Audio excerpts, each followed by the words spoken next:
Hello, we're going to start off today talking about poison ivy, many people's least favorite plant.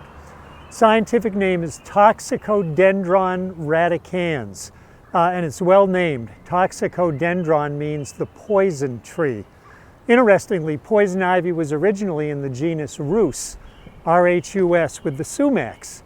But botanists finally had the good sense to remove poison oak, poison ivy, and poison sumac into their own dastardly genus, Toxicodendron.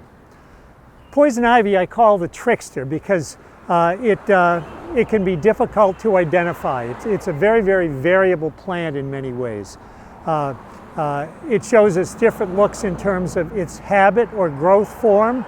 It's very happy in a number of different types of habitats, and the leaves also can have very, very different looks to them. First of all, habit or growth form. Poison ivy can exist as a trailing vine, just sprawling along the ground, or it can grow as it is right here as a climbing vine, scrambling up over a rock wall, growing up a fence, growing up a tree, or it can grow as an erect shrub and totally unsupported. And the books typically say that poison ivy, when it's unsupported, it can grow maybe to 4 or 5 feet, but I've actually seen some down in Rhode Island as high as 7 or 8 feet tall and totally unsupported. We talked about the different habits. In terms of the different habitats or places where poison ivy will grow, it can grow very, very happily in areas of full sun, such as on sand dunes, but it's also very happy in partial shade as well.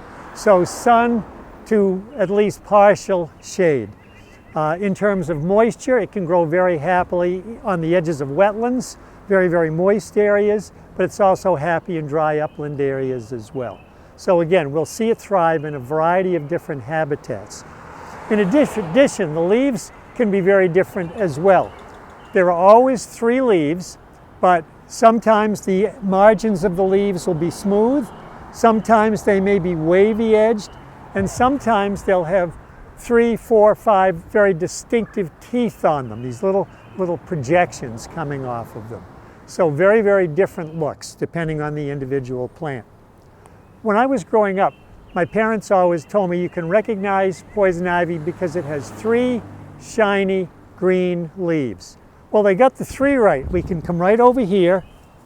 The leaves are just emerging, and we can see 3 leaves, a 3-parted leaf.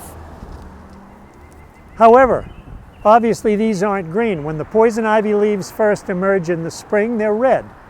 And when they change color in the autumn, they're typically either red or yellow. So poison ivy leaves are green most of the year, but again, not in the spring and not in the fall, just before they fall off.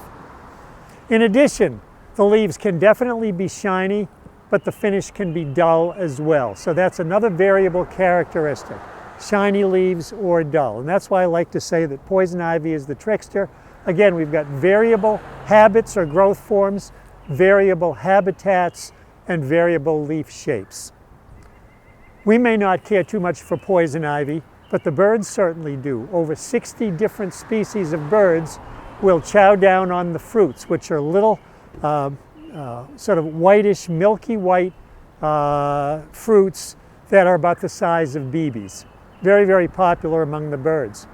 And in fact, there are some people who like poison ivy as well. A woman named Anita Sanchez has written a book called In Praise of Poison Ivy, which is a wonderful book. But among other things, she mentions the first European who recorded the existence of this plant, of poison ivy, in his journal.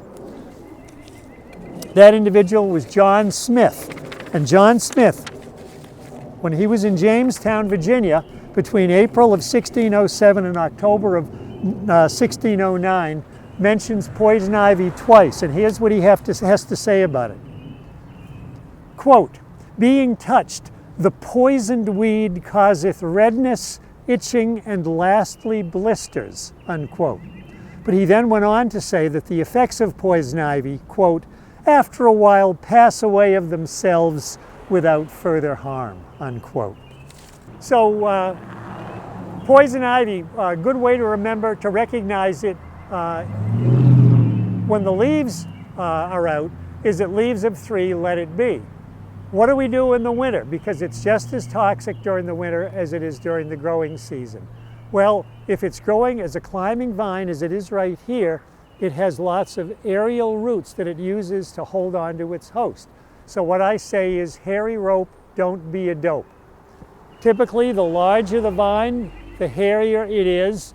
But even on the small ones, like right here, you can actually see the beginnings of these very small little rootlets that it will use again to hold on to its host.